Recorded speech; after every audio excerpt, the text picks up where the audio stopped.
Halo semuanya, Assalamualaikum warahmatullahi wabarakatuh. Kembali lagi di channel Mas Bay Story bersama saya Bayu yang akan membawakan cerita. Terima kasih untuk teman-teman yang sudah mengklik video ini. Semoga apa yang saya bagikan bisa menghibur teman-teman semua. Pada kesempatan kali ini saya akan membawakan cerita yang berjudul Aku Belum Turun, tulisan dari Mas Horor Psikologis. Oh ya, jangan lupa untuk bantu like, komen, dan subscribe channel Mas Bay Story agar channel ini dapat berkembang. Dan jangan lupa nyalakan lonceng notifikasi agar tidak ketinggalan cerita berikutnya. Jika sudah, kita langsung masuk ke ceritanya. Langit malam gelap pekat tanpa bintang. Rian melirik jam di ponselnya. Sudah hampir pukul 11 malam. Ia menyalakan motor dan mengarahkan lampu ke jalanan sunyi di depan mereka. "Yakin mau lewat sini?" tanya Vina, merapatkan jaketnya. "Tenang aja, ini jalan pintas, lebih cepat sampai," jawab Rian. Jalan alternatif itu memang terkenal sepi dan jarang dilewati orang, terutama di malam hari. Konon, banyak kejadian aneh terjadi di sini. Beberapa pengendara mengaku pernah melihat bayangan menyeberang tiba-tiba, suara langkah kaki tanpa wujud, bahkan ada yang bilang pernah membonceng seseorang tanpa sadar. Rian tentu saja menganggap semua itu hanya cerita kosong. Baginya, ketakutan hanya ada di dalam pikiran. Sepanjang perjalanan, Vina lebih banyak diam. Tangan kecilnya melingkar di pinggang Rian, tapi genggamannya terasa lebih erat dari biasanya. Sesekali ia menoleh ke belakang, seperti merasa ada sesuatu yang mengikuti mereka. "Ada apa sih?"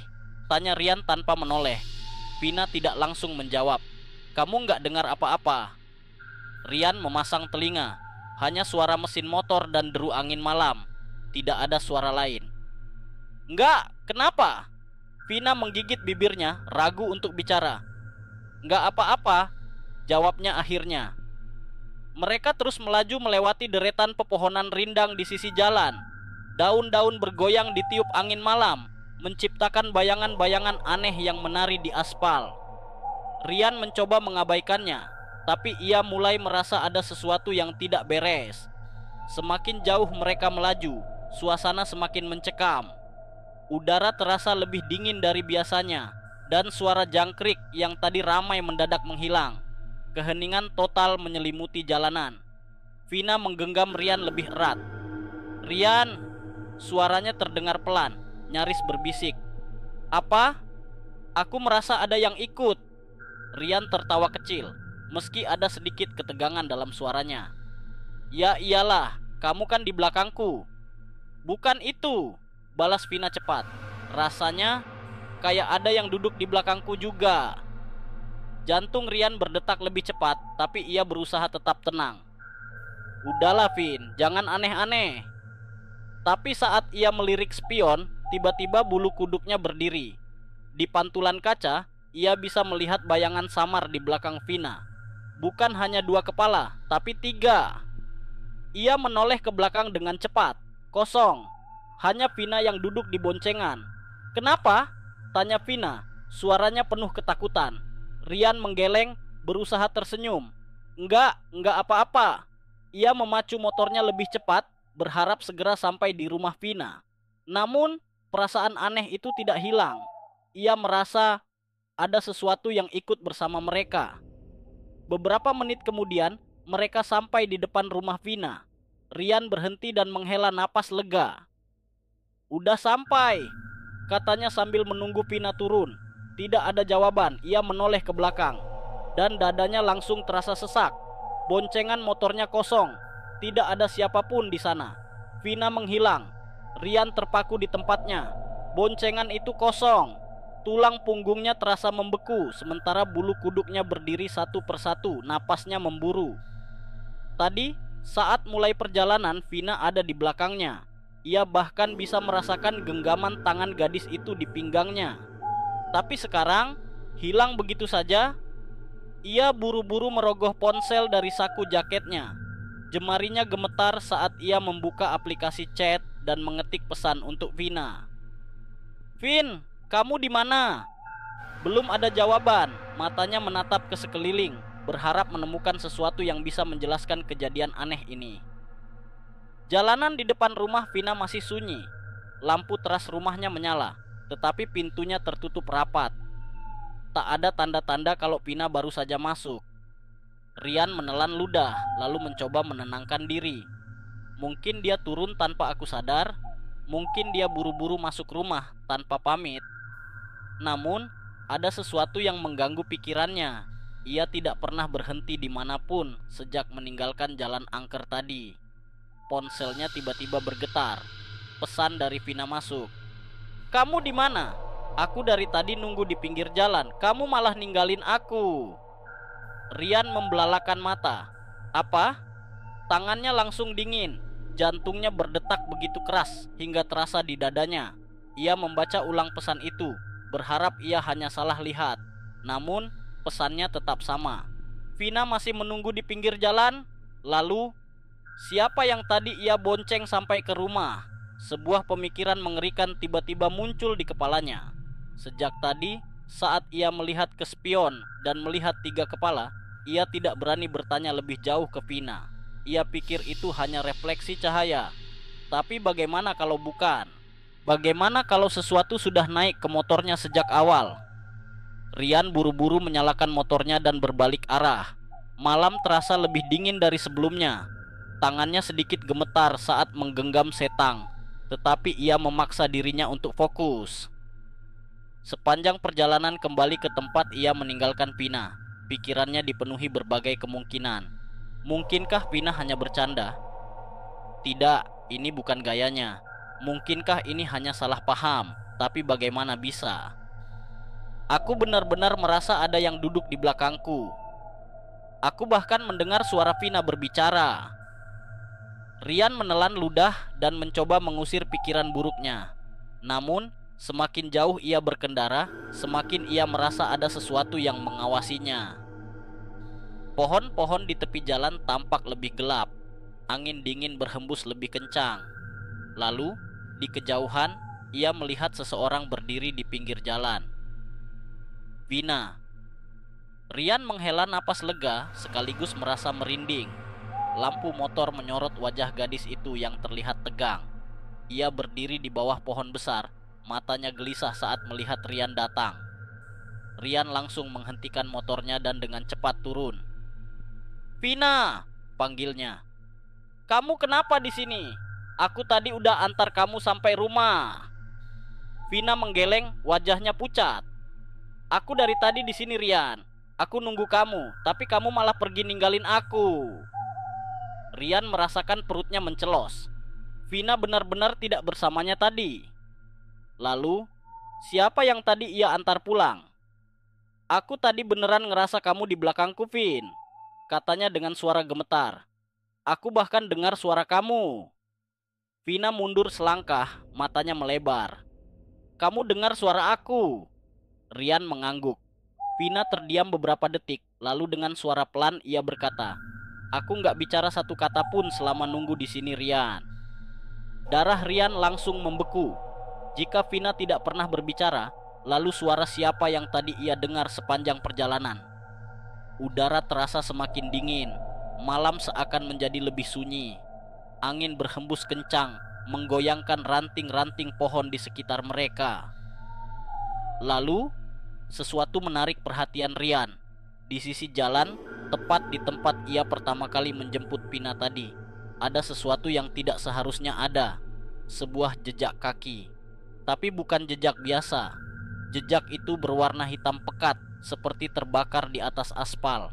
Jejak itu tidak berujung, seolah sosok yang meninggalkannya tidak memiliki bentuk fisik. Rian merasa napasnya tercekat. Ia berbalik ke arah Vina, yang juga menatap jejak itu dengan wajah ketakutan.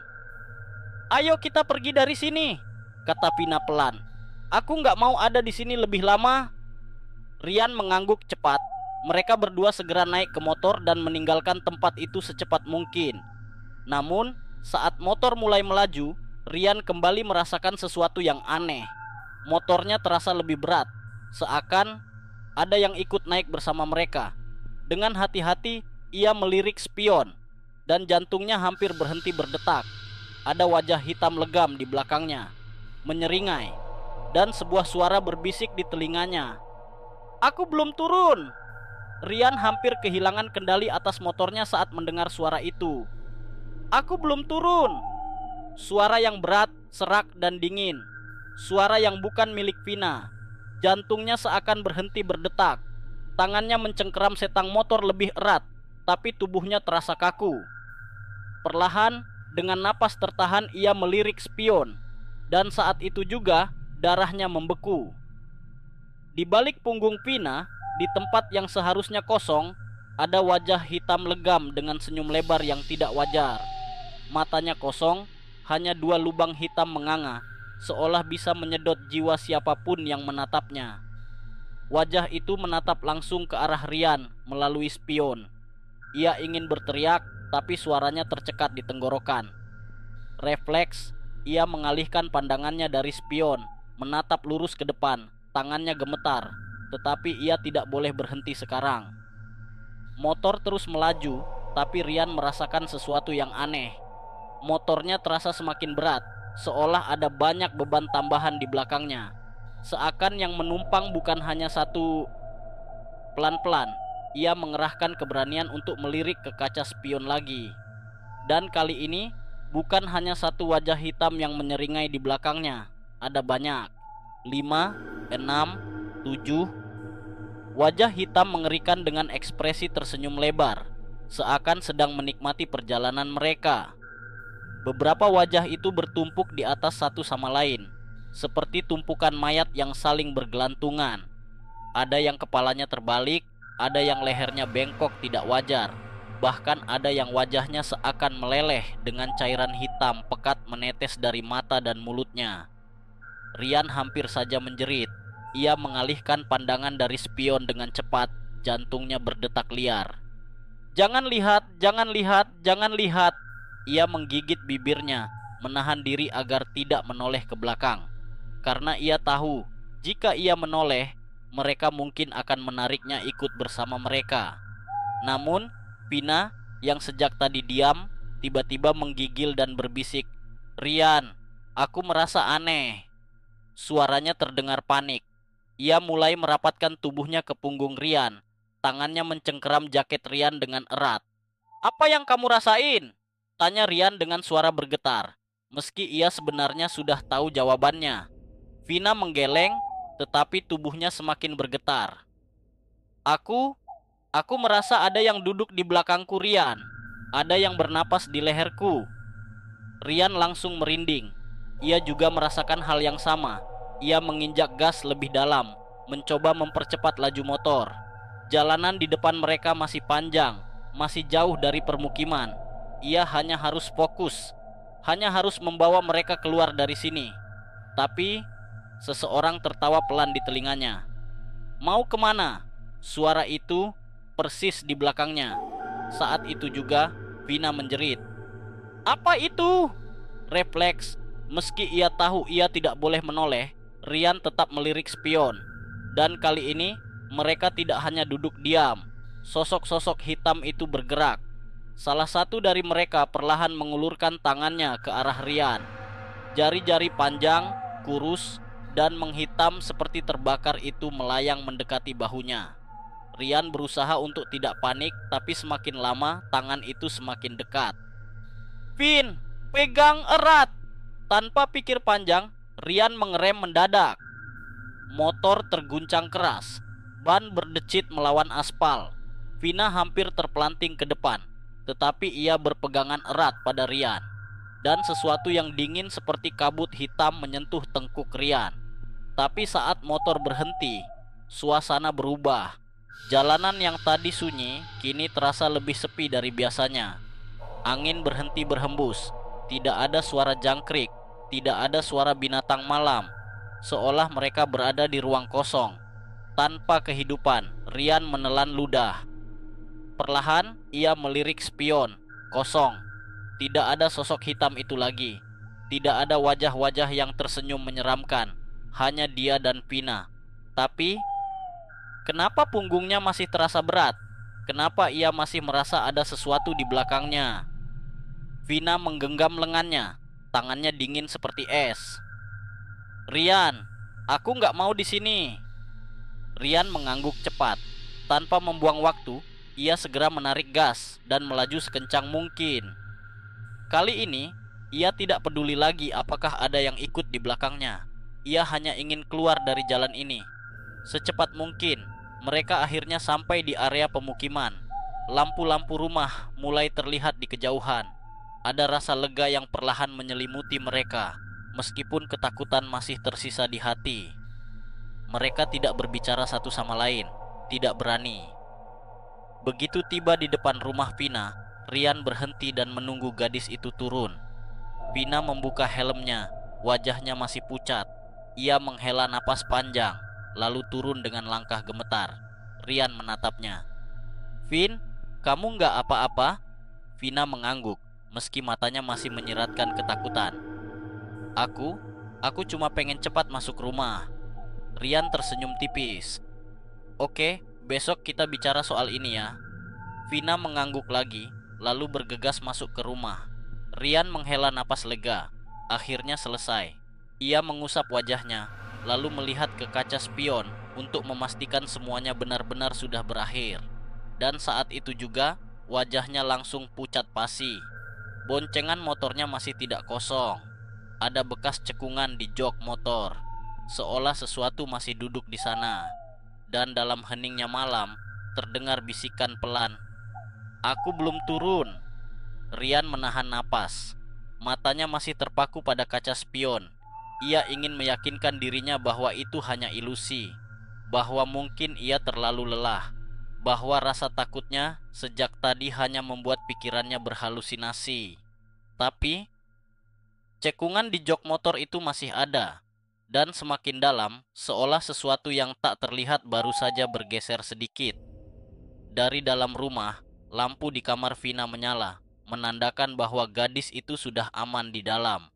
Tetapi Rian belum bisa pergi. Seseorang masih bersamanya.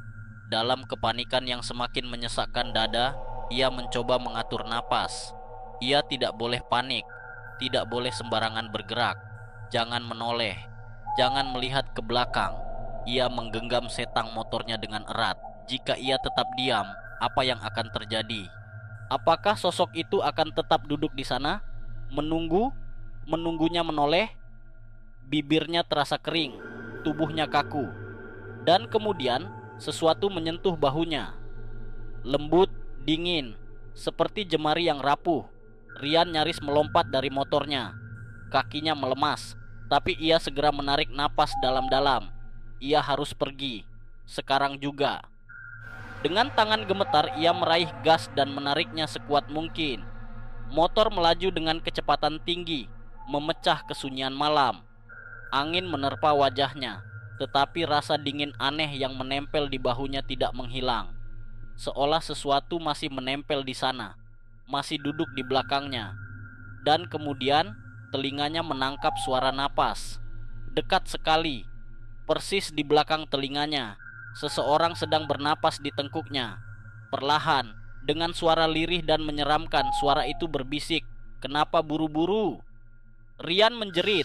Refleks, tangannya hampir terlepas dari setang motor. Ia nyaris kehilangan kendali, tapi untungnya ia bisa segera menguasai diri. Ia tidak boleh berhenti. Ia tidak boleh menoleh. Jangan menoleh, jangan menoleh. Ia mencoba memfokuskan pandangannya ke depan, tapi sudut matanya menangkap sesuatu yang membuat darahnya semakin membeku. Bayangan hitam. Bayangan itu memeluknya dari belakang. Bukan hanya sekadar duduk. Sosok itu menempel erat di punggungnya. Perlahan, sesuatu yang dingin menjalar ke lehernya. Dua tangan kurus dengan jari-jari panjang mulai merayap ke bahunya. Dan dalam bisikan yang semakin jelas, suara itu berkata, "Aku sudah bilang, aku belum turun." Brak! Rian menabrak sesuatu. Tubuhnya terpental ke jalanan. Motornya terguling beberapa meter ke depan. Rasa sakit menjalar di sekujur tubuhnya. Tetapi yang membuatnya lebih ketakutan adalah suasana di sekelilingnya. Sunyi. Tidak ada suara binatang malam, tidak ada angin berembus, tidak ada suara kendaraan lain, seolah dunia ini kosong. Rian meringis kesakitan, berusaha bangkit. Lututnya berdarah, tetapi ia tidak peduli. Ia menoleh untuk melihat motornya. Dan saat itu juga, darahnya langsung membeku. Di atas motornya, duduk seorang wanita dengan tubuh kurus, mengenakan pakaian hitam legam yang compang-camping. Rambutnya panjang, berantakan, menutupi wajahnya yang pucat seperti mayat. Tapi yang paling mengerikan, kepalanya perlahan-lahan menoleh ke arah Rian, tidak seperti kepala manusia biasa yang menoleh dari bahu. Leher wanita itu berputar penuh 180 derajat, matanya kosong. Bibirnya tersenyum lebar, dan ia berbicara tanpa suara. Hanya gerakan bibir, tetapi Rian bisa membaca apa yang dikatakannya. "Aku belum turun." Saat itu juga, lampu di sekelilingnya tiba-tiba menyala. Suara motor dan mobil terdengar kembali. Angin kembali berembus. Rian tersadar. Ia kini berada di persimpangan jalan kota. Beberapa pengendara motor berhenti, menatapnya dengan bingung. Seorang pria mendekat dan bertanya, "Mas, nggak apa-apa? Saya lihat tadi Mas jatuh sendiri, nggak ada yang nabrak." Rian terengah-engah, masih gemetar. Ia menoleh ke arah motornya. Kosong. Tidak ada siapa-siapa. Jok motor itu tidak ada bekas cekungan. Semuanya terlihat normal. Tetapi saat ia berdiri, matanya tanpa sengaja melirik kaca spion motor. Dan di sana, di belakangnya, wanita itu masih duduk di boncengan, tersenyum lebar. "Aku belum turun." Rian membeku. Matanya terpaku pada kaca spion. Sosok itu masih di sana. Wanita dengan wajah pucat seperti mayat, tersenyum lebar, menyeringai. "Aku belum turun." Rian merasakan bulu kuduknya meremang. Tidak, ini tidak nyata. Ia sudah jatuh dari motor. Seharusnya apapun yang tadi terjadi hanyalah halusinasi. Tetapi wanita itu tetap ada di sana. Dan lebih buruknya, Rian bisa merasakan napasnya. Dekat, panas. Perlahan, tanpa bisa menahan rasa penasaran bercampur ketakutannya, Rian berbalik. Dan tepat di depan wajahnya, wanita itu sudah ada di sana. Berdiri tegak. Wajahnya hanya berjarak sejengkal dari wajah Rian. Matanya hitam legam. Mulutnya mulai membuka perlahan-lahan. Semakin lebar, lebih lebar, lebih lebar, sampai rahangnya terbuka ke bawah seperti terbelah. Dari dalam mulut itu terdengar suara-suara aneh. Isak tangis, jeritan kesakitan, tawa menggema. Semua suara bercampur menjadi satu. Suara yang tidak berasal dari dunia ini. Dan kemudian gelap. "Rian, bangun Rian!" Suara yang familiar. Rian membuka matanya dengan lemah. Cahaya putih langsung menusuk retina. Kepalanya berdenyut hebat, napasnya berat. Di mana ini? Saat kesadarannya pulih sedikit demi sedikit, ia menyadari bahwa ia terbaring di ranjang rumah sakit. Di sampingnya, Vina duduk dengan wajah cemas. Ada juga beberapa teman yang mengenalnya. "Kamu sadar juga, astaga, kamu bikin aku takut," kata Vina dengan mata berkaca-kaca. Rian mencoba bicara, tapi tenggorokannya kering. Setelah beberapa kali menelan ludah, ia akhirnya bertanya dengan suara serak, "Aku? Kenapa?" "Kamu kecelakaan," jawab seorang temannya. "Ditemukan di pinggir jalan sendirian. Motormu jatuh nggak jauh dari situ." Kecelakaan, sendirian. Tapi Rian berusaha mengingat. "Aku kan habis antar kamu, Vin." Vina mengangguk. "Iya, kamu sudah antar aku. Tapi setelah itu kamu kan langsung pulang kan?" "Langsung pulang?" "Tidak, dia ingat semuanya. Sosok itu ada di boncengannya. Dia jatuh.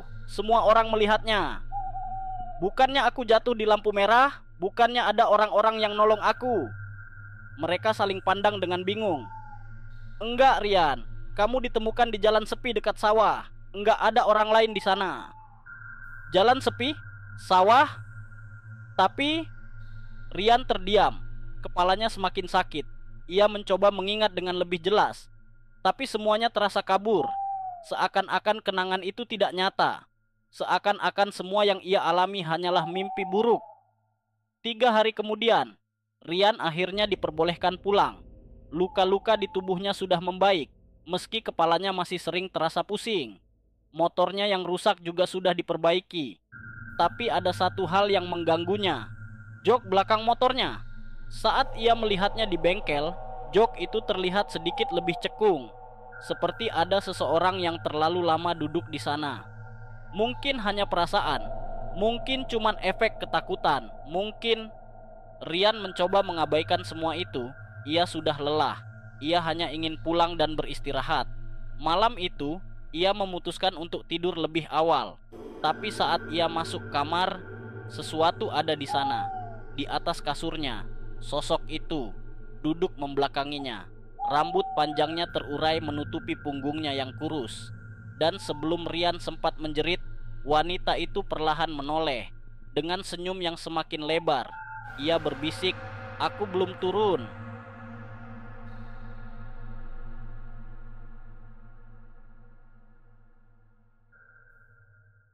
Oke, sekian cerita yang saya bawakan kali ini. Semoga cerita yang dibawakan dapat menghibur teman-teman semua, serta cerita yang saya sampaikan bisa menjadi pembelajaran bagi kita semua.